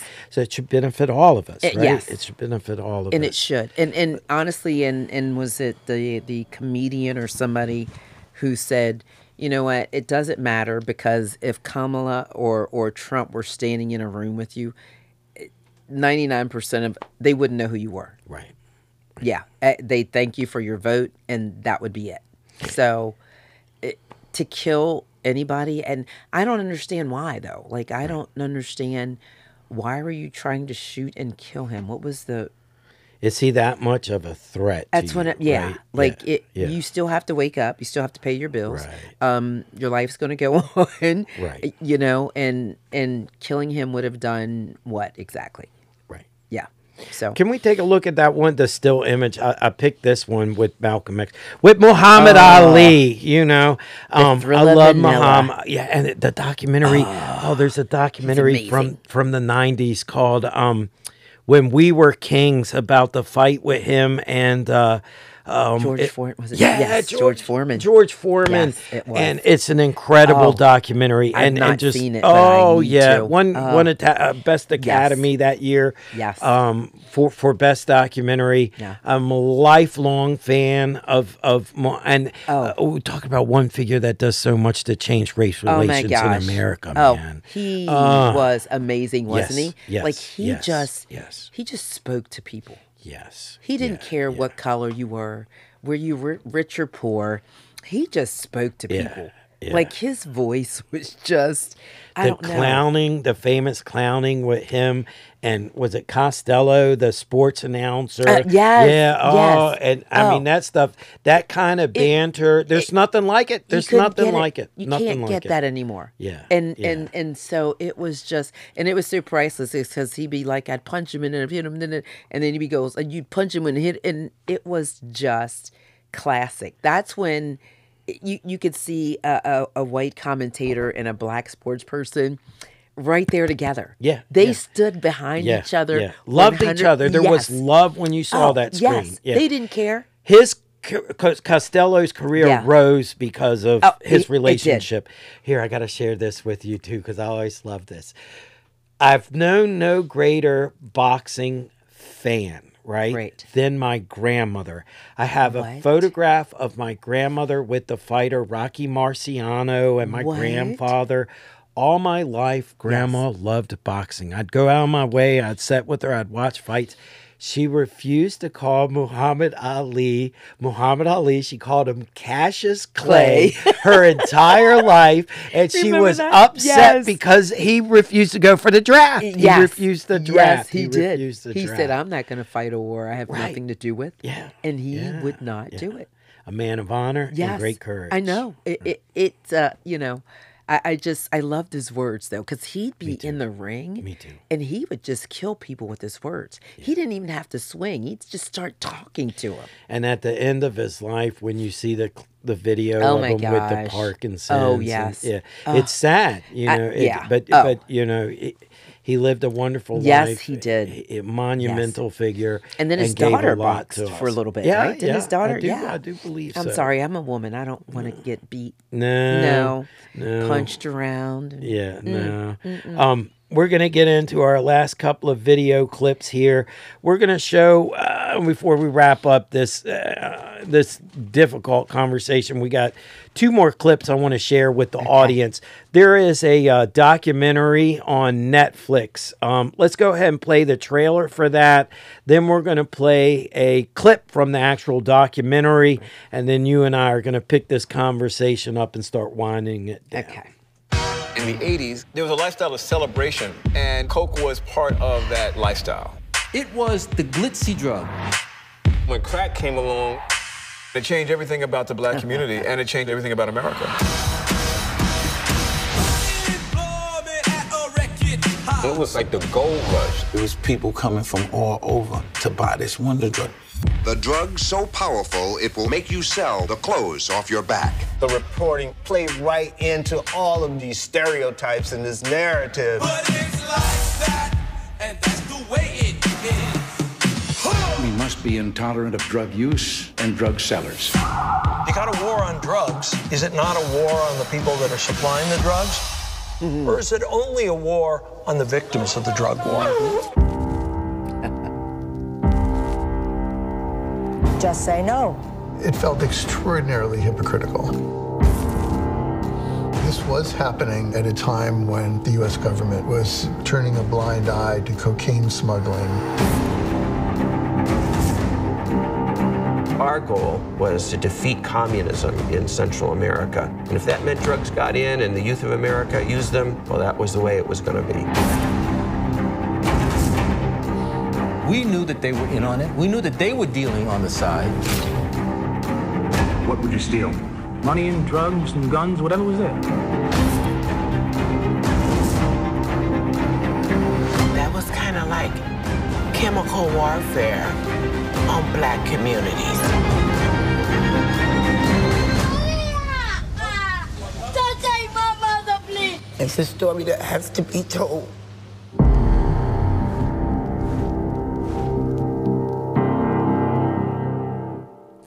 And let's roll right into the next clip, if you don't mind, Nick. This is from the clip from the documentary. There's tens of millions of dollars going into expanding the prison system. The Joe Rogan That is when we experience. really begin to see the explosion I do think that immigration of prison populations in the U.S. Incarceration rates take off under Clinton. But then about the same time, 94, people started to become concerned that the people who were being arrested for crack were almost exclusively black. 2/3 of crack users were white. But between the passage of the Anti-Drug Abuse Act in 1988 and 1994, the passage of Clinton's crime bill, not a single white person was convicted of a federal crack offense in Los Angeles.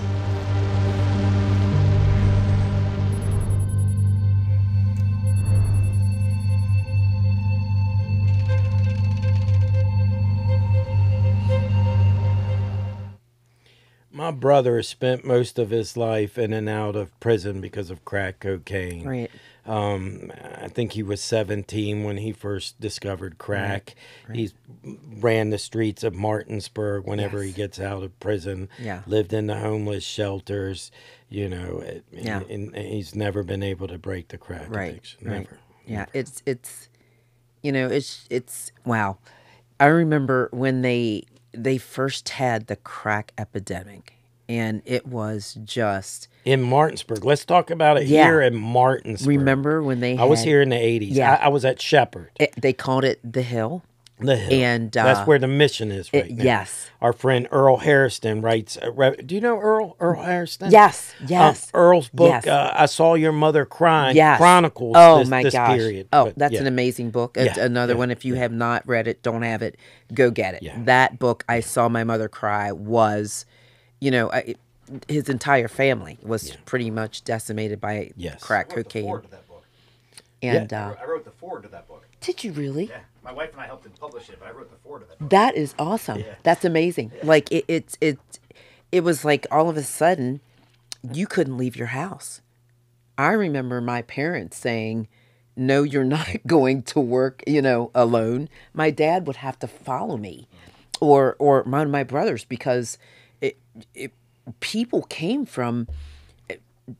I don't know where they came from, like New York, everywhere. Yes, and the entire city was inundated with crack. People that you would never have suspected were either dealing it or smoking it or both. And it just, and then they had that huge write-up in Reader's Digest? Spin Magazine. Isn't there one in Spin? There was one, I thought it was in Spin Magazine. Unbelievable. The largest crack raid in American history at that point took place in Jefferson and Berkeley County, West Virginia. And they didn't get anyone of any real substance. No. And back then the Imagine rumors was the Jamaicans. You'd always hear about these Jamaicans. Yeah. I didn't know who the fuck they were talking about, but they were talking about the Jamaicans. Yes, that's what they Jamaicans. said. Yeah, the Jamaicans are bringing it in. Yeah, but I'm like, but where are they getting it? Right. If they're selling it, where are they getting it? Somebody's bringing it to them. Like are they making it themselves? Like what it was. And then when they had that bust, I'll never forget. It was like helicopters flying overhead. All of a sudden, like nothing ever in West Virginia. Yes, roads were shut off. And then the next day, I remember seeing, you know, somebody say, "Oh my goodness, they're taking a bunch of people into what was the post office downtown." Mm-hmm. And apparently those were the people getting arrested. But yeah, you know, I think they picked and they chose. Yeah. I look at this in this conversation because we had talked earlier. Here we are. We're talking about the crack epidemic. That's in the 80s, like the late 80s. This is, 2024? Yes. And we're facing higher levels of addiction. Crack hasn't gone anywhere. It's still out there. Oh, yes. Fentanyl is taking a devastating toll on the panhandle. Yes. So... Again, going back and just with the conspiracy theory. Right. Do you believe it's any possibility that like here we talk about the Iran-Contra. You talk about the early days of the crack epidemic. You've got to talk about the Iran-Contra, the CIA allowing cocaine to be shipped into the United States to fund the war. Right. With the amount of drugs that are going on in America, in the very first podcast we did, put forth the premises specifically with fentanyl that it's a form of what's called asymmetrical warfare. Right. The key elements come from China. They come from China. Oh, China yes. does nothing to stop pumping fentanyl into this country. It gets here We're very basically easily. at war with China and Russia. Yes. Do I believe that fentanyl is a form of asymmetrical warfare? Absolutely. Oh. Do I believe that drugs are being used to destroy America? Absolutely, I do. I think You it know, is. Who's involved with that? On what level? Oh, That's you the know what? conspiracies. And this is this is going to sound crazy, but it was just like I think HIV or AIDS when they initially thought that it was only killing people of color, and you know the treatment, the cure, the whatnot was very slow, and then when they realized, oh no, this is like rich, poor, black, white, green, blue, yellow, like all of a sudden they were like, oh my gosh, we've got a crisis out here called HIV and AIDS and we've got to fix it. Right. Well, you kind of jumped a little late on the bandwagon, but yeah, it's not going to go away until you fix it. And I think, I don't know, with all the AI, artificial intelligence, and the dogs and whatnot, how are we not stopping the flow of illegal drugs into this country? You can't tell me that you can't, and I'm the first one to say, you know what? You want to stop people from crossing that border illegally? We've got all these guardsmen and women. Put them all along that border. You know, fill that border with everybody that is in a military uniform up and down. Just, you know, I'm sorry, if you really want to stop it, that's what you do. Drastic measures. Yeah, you take drastic measures because right now, our innocent children are getting fentanyl in vapes. They're getting fentanyl in little, you know, like those little candy things. They're getting. So if you really want to stop the influx of drugs into this country, you take what we've got guardsmen here, there's guardsmen there. You take our military and instead of sending them overseas, you line their asses with the border from Texas to California all the way around and go, how dare you try to cross now? Right. Yeah. I mean, if they think that's really where it's coming from, why aren't you doing something to stop it? About it. And the number of people, we talked about this on the first episode. I think it's like over 100,000 Americans are dying since COVID, since the COVID time, a year on drugs. We're going to bring this to a close. And I said this earlier. I want you to share, and then I want to share with you your most traumatic racial experience as a human being. Like, it doesn't matter how old you were. Share. Right. I was actually working as a nurse in an ICU unit. And a gentleman came in and was, well, what year was ICU. It was in 80, I'm going to say 85, 86. Okay. And he was near death. And so I go in and I'm, you know, my job is to keep you alive. That's what I do. And the next thing I know, the charge nurse, she's calling me, and I'm like, well, what's, you know, I've got this guy, I'm trying to, his family did not want me taking care of him because of the color of my skin. And I was like, what? And she was like, the family basically said, you're black, and they don't want you taking care of their father or husband. And I went, what? Like this, like that's my job. Right. What do you, Right. And so she said... And this is 85, 86. Yeah. And so she was a pistol. So she said, so here's what I did. And I said, well, it's okay. She said, no. I told them, if you don't want her taking care of him, we're just going to have him taken somewhere else because we don't have time for that here. Most of these people want to live regardless of what color skin she is. And... you know, so she said, well, and she said, and they started fumbling over the words. She said, but what they didn't know is that I'd already signed papers to have him transferred to another hospital. And she said, we got him stable enough, and we said, here you go. Yeah. And I went, I mean, I was devastated at first because I thought, this man's probably not going to live. And the last thing you all were worried about is the color of my skin. Like, are you kidding me? Like, you're more worried about, I mean, he's sitting there on life support, probably not going to make it another 48 hours, if that long. And they don't want me in a room with them. Wow. So, you know, it's like I went home and I cried, and my mother was like, it hurts. Yeah. Yeah. I was like, I don't understand. And she was like, we never will, but it's okay. You know, go back tomorrow, do better, save more lives, whatever. But I mean, literally, I cried because I was like, what did I do wrong other than the color of my skin? Right. So, but yeah, that's something that you never forget. Like, it's almost, you can remember second by second how that all played out. Yeah, mine too. Mine too. Remember the faces. I can see it. Oh, yeah. So I'll share my story, right? I was young. I'm guessing I was born in 1966. So if I had to take a stab at this is 1970, between 70 and 72. Right. I was just a little kid. I'm guessing maybe close to kindergarten. Right. I don't think I'm in first grade. My grandmother ran, it was called the Kratz Motel. It was a little motel. There was a trailer park, and then there were the racetracks, Shenandoah Downs. And the hotel catered to people that were coming to the track. The trailer park catered to people that worked on the track. Right. So there was this African-American family that came from Washington, D.C. on a regular and consistent basis. They would stay the weekends.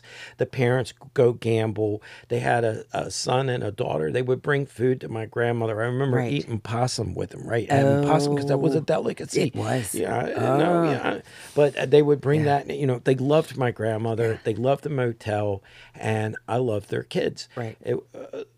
The son's name was Clifford DeTeach, and his sister's name was Alicia DeTeach. Right. I had a crush on Alicia, you know. Yeah. But we're all kids. And I remember we're on this porch, right? A small porch, not too far from the motel where I lived at and his parents were staying. And there's a group of kids. We're playing on this little porch.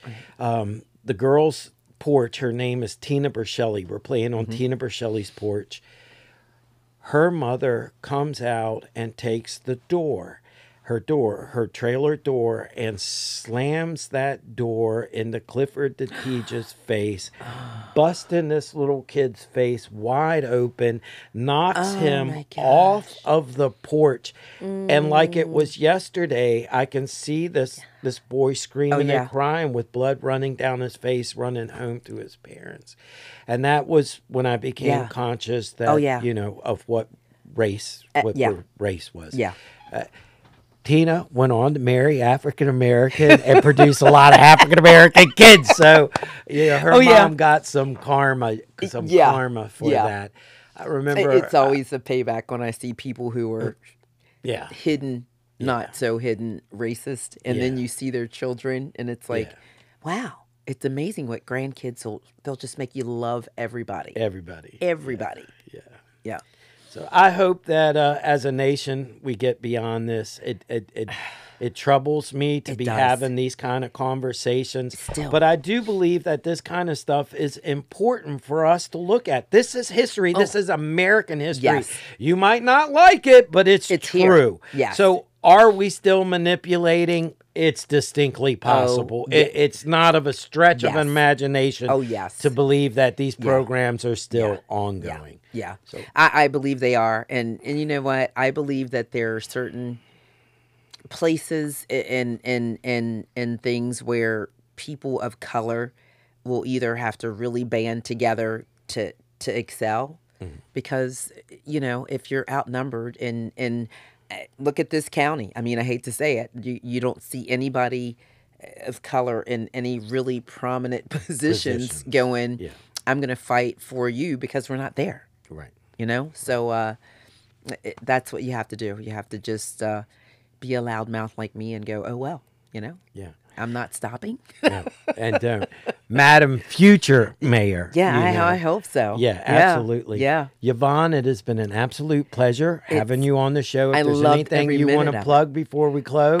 No, you know. Just, give a shout out to your friends at Neon Moon. Oh, my gosh. Plug your local businesses. George Nunn. I love George Nunn. He's at Neon Moon. You know what? Between outside of Martinsburg going towards Shepherd's. Yes, yes. Apple Annie's. Let's keep these little, places going. Young American in Martinsburg, the Martini Bar.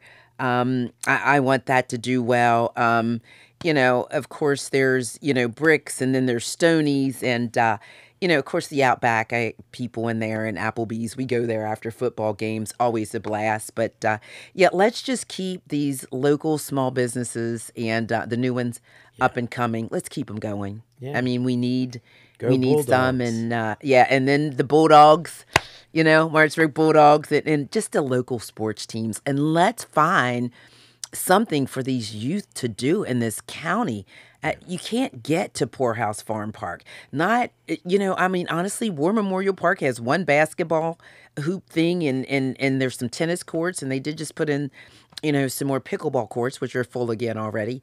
But we've got to do something for the youth in this county. Yeah, because their other little parks are like little more than a sandbox. They're with some swings and a seesaw. Yeah. Anyway. Thanks, everyone, for tuning in. Yvonne, thanks for being on the show. Thank you for inviting me. I'm excited. I loved it. Yeah, me too. We're posting tonight. I hope you share the show. I got some promotional advertisements. Definitely going to do it. And tomorrow we will be recording with none other than Vinny DeCola of Rocky's Pizza. I've known him since the early 80s. Oh, my gosh. And I'm really looking forward to this one. Yes. We're going to call it our post-election day special. Are you going to have pizza? No politics. No politics. We're talking professional wrestling because he's into wrestling. What? And all things Italian. Yeah, he's got a professional. He's a professional wrestler. Oh my gosh. And we're going to look at mob I might movies. just have to show up and listen. I think it's going to be a lot of fun. I think we're going to drop that one on Wednesday. Okay. So, Nick, if you want to go ahead and close us out, let's do it. Okay, let's do it. Thank you.